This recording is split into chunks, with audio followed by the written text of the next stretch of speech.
지금 오피스텔 사도 되는 건가요? 대본에 없는 질문 하지 마시는 걸로.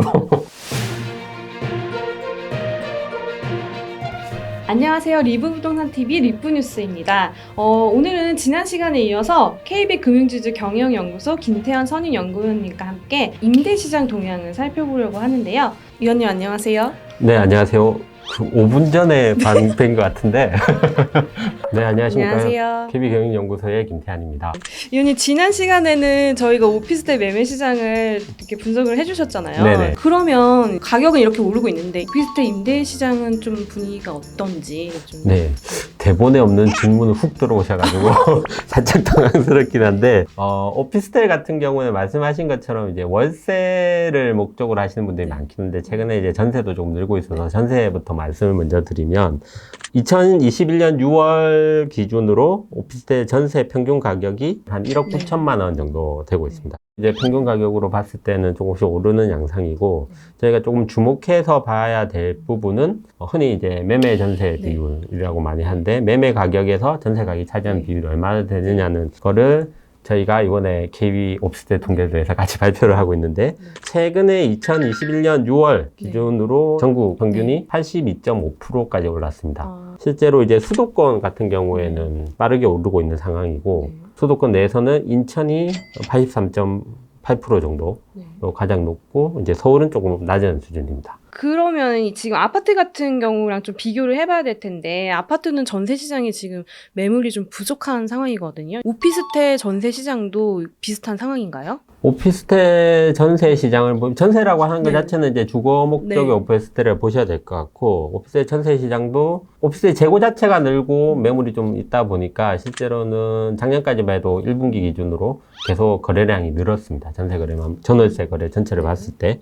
그랬는데 최근에는 이제 거래가 1분기 들어서 주는 모습을 보였습니다. 계약갱신 청구권이라든지, 그리고 한 가지 또 보면 중대형 오피스텔이 좀 늘면서 중대형에는 의외로 이제 자가로 사시는 분들도 꽤 있으시거든요. 그러면서 이제 공급은 늘었지만 그게 전세 시장에 풀리는 게 조금 적어지다 보니까 전체적으로는 거래량이 감소하는 모습을 보였습니다. 오피스텔 얘기할 때 뭐 전세가, 월세가도 중요하지만 임대 수익률을 또 안 따져볼 수가 없잖아요. 임대 수익률은 평균 어느 정도 지금 나오고 있을까요? 설명을 먼저 조금 드려야 될 것 같습니다. 임대 수익률이라는 게 실제로는 이제 투자하신 금액에서 월세로 얻는 수익의 비율이라고 보실 수 있는데, 지금 저희가 발표 드리는 거는 지금 현재 가격으로 그 오피스텔을 사서 지금 현재로 월세로 나왔을 때 거기에서 나올 수 있는 수익률을 계산한 겁니다. 물론 금융비용이나 이런 건 안 들어가고요. 금융비용 이런 거는 안 들어가고 보증금이 얼마냐는 조금 고려가 되어 있는 상황이고요. 그리고 전체 투자 기간 중의 수익률, 그다음에 이제 가격이 오른 거에 따른 수익은 반영되어 있지 않기 때문에 조금 유의해서 해석이 필요하시겠지만,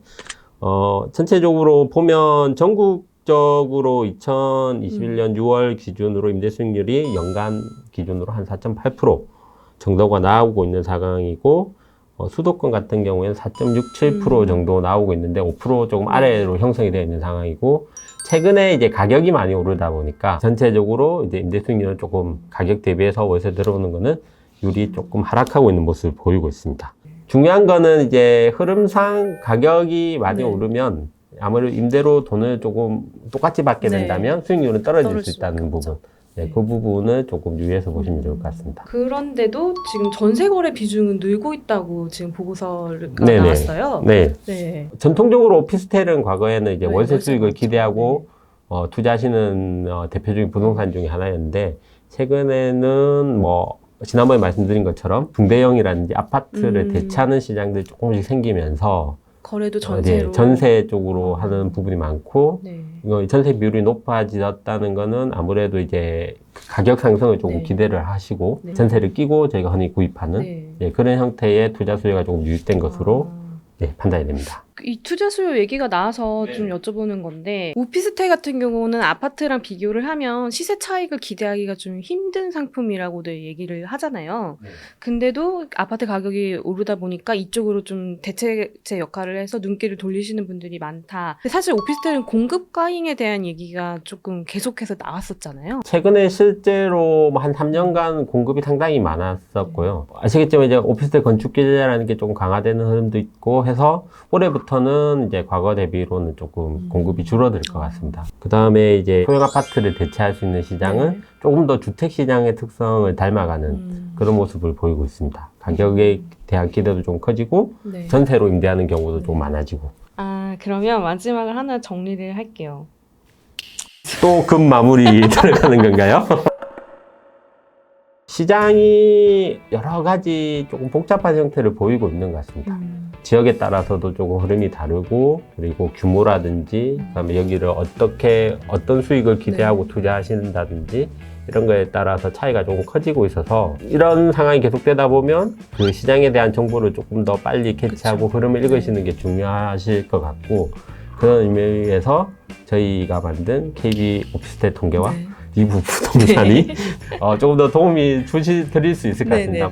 앞으로 열심히 해서 조금 더 기여를 할 수 있도록 노력을 하도록 하겠습니다.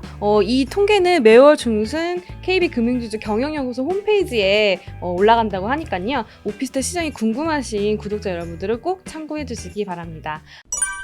오피스텔에 대한 궁금한 점이 있으시면 또 댓글 남겨주시면 저희 KB의 브레인이신 김태현 연구위원님께서 또 직접 댓글을 달아주실 수도 있습니다. 그래서 궁금한 사항 있으시면 댓글 남겨주시고요. 오늘 영상이 도움이 되셨다면 구독과 좋아요 눌러주시고요. 지금까지 리프뉴스였습니다.